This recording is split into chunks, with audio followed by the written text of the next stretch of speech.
Most people think that the reason they're not getting sales is because of their product, their website, or their content. But in 90% of cases, it's none of that. One of my students went from 0 to €500,000 in sales in just 4 months. And the only thing that we changed to generate these results was the type of traffic that he was pushing. No new product, no rebrand, just a change in advertising strategy. If you're stuck right now and wondering why you're getting 0 sales, then this video is going to show you exactly what you're missing and most importantly, how to fix it. So let's get into it. So 3 reasons why you're not getting sales. And I see these come up time and time again. First and foremost, you're trying to sell a product that no one's actually looking for. A lot of the time when people get into e-commerce, especially dropshipping, they're given the advice to try and find something unique, something that doesn't have much competition, a market that's unsaturated. But in all honesty, I think this is probably the worst advice. The best thing to do is sell a product that people are actively looking for. And yes, usually that means that there's going to be other people selling that product and there will be a certain level of competition. But that competition is a good thing. It's proof that there are people actually looking for the product. So that's validating that this is a product that you should be selling. Of course, there does come a point where there's too much competition, but stop trying to reinvent the wheel. Pick a product that people are looking for and put your product in front of people that are looking for it. And I'll show you exactly how to do that in a moment. But first of all, let's run through the other 2 reasons why you're not getting sales. Reason number 2 is that you're getting website visitors, but not buyers. And there's a distinct difference. Just because you're sending traffic to a website, that doesn't necessarily mean that those people are going to convert. So you need to make sure you're sending the right type of traffic, high purchase intent traffic, people that are actually looking for the products that you sell. That way, the simple fact that they're actually looking for the product turns them into potential buyers. And they have much more purchase intent than just regular website visitors. And yes, there is a way to target high purchase intent traffic. I'm going to show you how in just a moment. Lastly, reason number 3.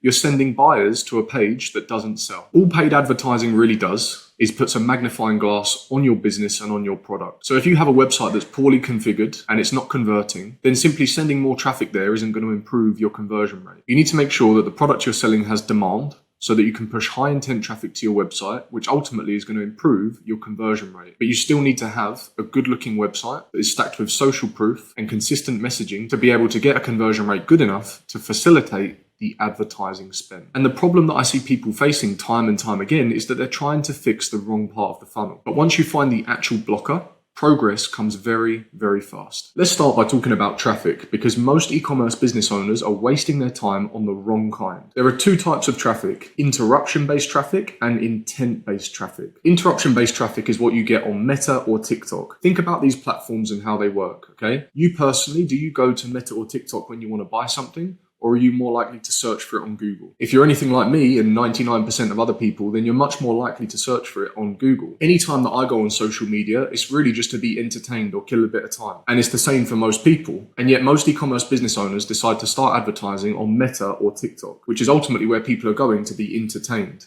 which means that's a battle in itself. Okay, you need to put out an ad and target an audience that is going to resonate with your ad. And that's assuming that the creative that you've built is strong enough to get them to land on your website anyway and actually convert. Whereas with Google ads, we're not convincing anyone to buy. They're on Google looking for the products that we sell, assuming you've validated that the product you're selling has search demand. And again, I'll show you how to do that later on. If you think about how a Google shopping ad works, you have a product image, a product title, and a price point. So these are 3 key pieces of information that anyone that's looking for your products on Google can see before they even decide to click on your ad. And if we take into consideration the way that Google Ads works, Google only bills you when someone clicks on your ad. That's why high intent traffic isn't only better, it's actually more cost efficient and effective. When it comes to paid traffic, there are 3 key levers that affect your performance. I call this the ad triangle. And I'm going to break down exactly how this works for you right now. So here we have our ad triangle. And as I mentioned, there are 3 key levers that make up the ad triangle. We have CPM, CPC, and conversion rate.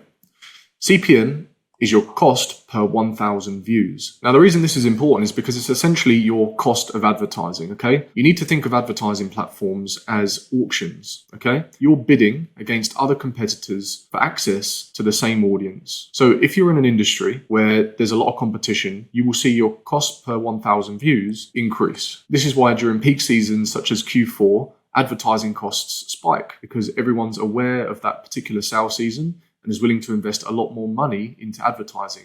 As more money comes into the platform, that increases the level of competition that is bidding on the same audience, therefore increasing the advertising cost. Now, the benefit that you have with Google is that you do not have a CPM. Remember earlier, I said on Meta and TikTok, you're charged per view, per impression. Well, on Google, you're not. You're only charged per click. So you're charged based on your cost per click, which brings us on to our next key pillar, cost per click, also known as CPC. So this is the price you pay per click on your ad. Google still operates like an auction, which means your cost per click is going to increase when level of competition also increases. But the good thing with Google is that you can see what ads or even what search terms, ad groups, campaigns are generating you the greatest cost per click versus conversion rate. And ultimately what you want to do is just balance out these two metrics, okay? Because these are the two metrics that are going to dictate your success, your cost per click and your rate of conversion. For example, let's assume you have a conversion rate of 2%, which means for every 100 clicks,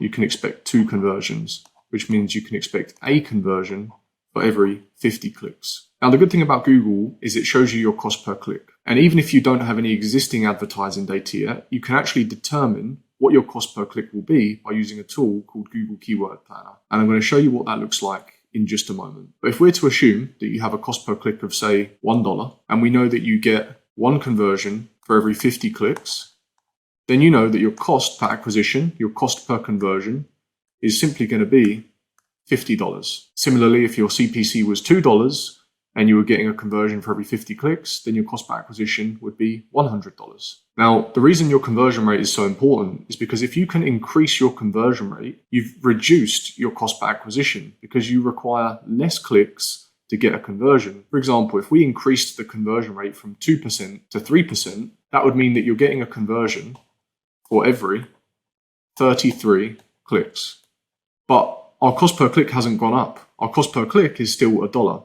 Obviously, I'm just using that as an example, but assuming that our cost per click was $1, that would mean that our cost per conversion would actually be $33 instead of the original $50. And there's many different ways in which you can improve your conversion rate. But what's most important is that you understand how these two metrics are tangible, okay? They rely on one another. But if you're able to push high intent traffic, which I'll show you how to do, and maintain a decent cost per click versus your conversion rate, then you're almost guaranteed to get profitable sales. Because with the ad triangle, it really just comes down to basic math. So you remove all of the guesswork out of advertising, all of these different testing of creatives and competing against people based on CPM. And it really just boils down to these two key metrics, conversion rate and your cost per click. Once you understand the ad triangle, you can stop guessing and start diagnosing. I can guarantee you now that any business that's struggling to get sales has one side of the triangle out of alignment. As an advertiser, your job is to fix what's broken. And to find out what's broken, you need to understand the metrics.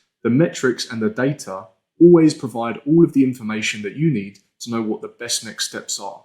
I always say the numbers don't lie. You can always find the truth by analyzing the metrics. I used the ad triangle and simple math to help Sasha go from €0 to €500,000 in just 4 months. When Sasha joined my Google Ads mentorship back in October, he had no prior Google Ads experience. He had just launched the store and had barely any data inside of his Google advertising account, but he had enough for us to determine what his cost per click was and also what his average conversion rate was. So that's exactly where we started. I started by auditing his advertising account, and once I had a good understanding of the data, I made some recommendations as to what we should do in terms of campaign structure, keyword segmentation, and keyword research, which I'll show you how to do in just a moment. But once I'd gathered all that information, I then applied it to the ad triangle, taking into consideration his conversion rate and his CPC, and then simply began to scale. Sasha followed my recommendations, and by the end of month 1, he'd generated €27,000 in sales. By month 4, he'd done over €500,000 in sales, and you can see the Shopify screenshot there. Time frame is from October 1st to January 30th. Now, not only that, but if you look at the Google Ads dashboard below, again, the same time frame,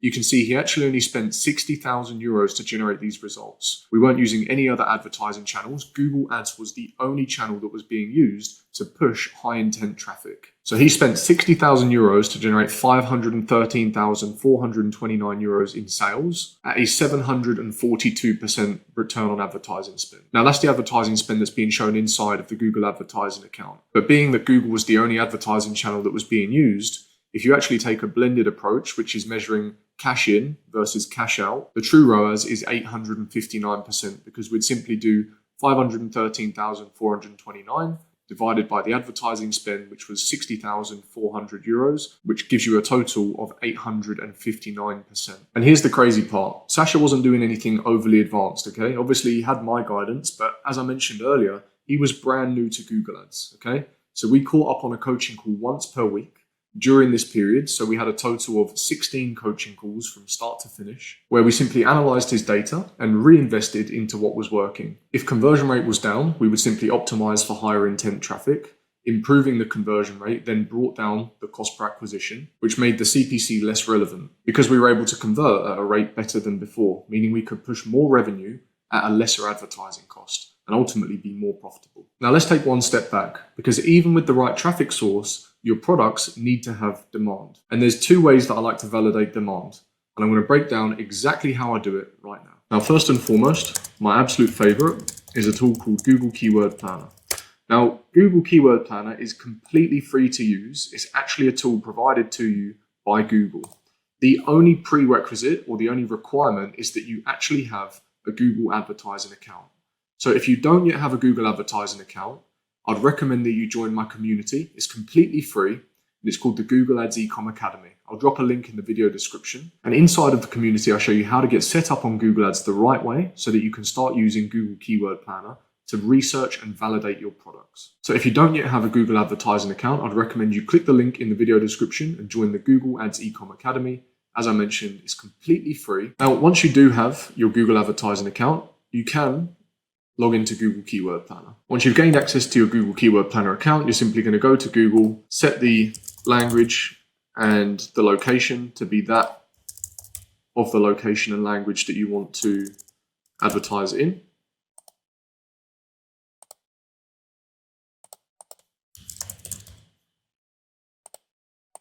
In this example, I'm just going to use England and English. And then you simply type in the name of the product that you're intending to sell or some keywords that you want to target. So for example, let's just go with an aroma diffuser. Click get results, and Google's very kindly going to show us how many people every single month are searching for this exact term, as well as tons of other relevant terms, the level of competition, so how many people are bidding on these terms, and also what you could expect to pay as your average cost per click. Now, in this video, I'm not going to break down in detail how to use Google Keyword Planner because I cover it in detail in another video called The Right Way to Do Google Ads Keyword Research. So if you are interested in learning more about how to use Google Keyword Planner to validate your products and also find high intent search terms that you can target, then check out that video. I'll put a link in the video description. Now, let me show you my second tool that I like to use, which is Google Trends. So we're simply going to go back to Google, type in Google Trends, click the link. And when you get to Google Trends, you're going to want to make sure that your location is set to the one that you want to advertise in. And then the same as we did on Google Keyword Planner, we're going to type in the keyword that we want the information on, extend the location to say past 5 years or so. And then very kindly, Google's going to give us a breakdown so we can see how this product is performing over the past 5 years. The reason I like this tool is because you can check one for seasonality, but also two, as to whether or not the product is actually trending and increasing in popularity. It actually seems that aroma diffusers are slowly declining in demand. They always seem to maintain this kind of base around here, sort of between the 20 to 30 range. But the peaks each year around Christmas time are actually getting smaller and smaller, which says to me that this is a product that people are becoming less interested in. So when it comes to Google Trends, there's two things that I'm looking for. Is the product evergreen? Does it sell consistently year round? And is it increasing in demand over time? If those two things are in check, then to me, that further validates that it's a good product. I have a whole video on YouTube already dedicated to how I validate ecom products. So again, I'm not going to go into it in massive detail in this video. If you do want to know how I validate products without even spending a penny on advertising, then I'd highly recommend that you check that out. And once again, I will drop a link in the video description for you. I invest a lot of my time and energy into product validation. And the reason I do that is because when you know that there is search demand, that there are people actively looking for your products, and you know how to run Google Ads and essentially put your products in front of people that are actually looking for them, you can almost guarantee that you're going to have a high conversion rate because there's already high intent traffic looking for the products that you sell. And if there's high intent traffic looking for the products that you sell, that means you're going to have a high conversion rate, assuming that your product is, of course, competitive. That for me is why platforms like Google Ads outperform interruption-based platforms like Meta and TikTok, because I'm simply putting products in front of people, having validated that there's demand. Therefore, I can guarantee high intent traffic and a higher conversion rate. Now, of course, there is one more piece to the puzzle that we haven't yet discussed that is going to dictate your conversion rate, and that is your website. So I'm going to show you a few things now that you should be looking out for when building your website to maintain a high conversion rate. Now, you could be doing absolutely everything correctly. Okay, you could have validated that your product has search demand, and you could be pushing high intent traffic to your website. But don't fall into the trap of sending buyers to a website that doesn't sell. This is where your landing page comes in. If your website feels scammy, if it's slow to load, if there's no social proof, if the messaging is inconsistent, then it's not going to convert, even if those people were ready to buy. Now, first and foremost, you need to make sure that your messaging is consistent, which means you use the same messaging in the ad as you do on the landing page. There should be complete consistency. So if your ad is targeting a particular angle or a particular pain point, something that resonates with your ideal customer profile, then that's the exact same messaging that you should use on the landing page. There should be consistency and the messaging should be congruent. Otherwise, if you're talking about one thing in your ad and then as soon as the person lands on your landing page, you're talking about something else, it's going to be confusing. And more than likely, they're just going to bounce, which means you've paid for that traffic, but you've confused them and they've simply bounced and they're not interested. It's one very simple thing that I see a lot of advertisers get wrong. And if your messaging isn't consistent, it's going to negatively impact your conversion rate. Second, which I mentioned just a moment ago, is your ideal customer profile, your ICP. To sell to someone, you must first understand their wants, their needs, their desires, and their pain points, okay?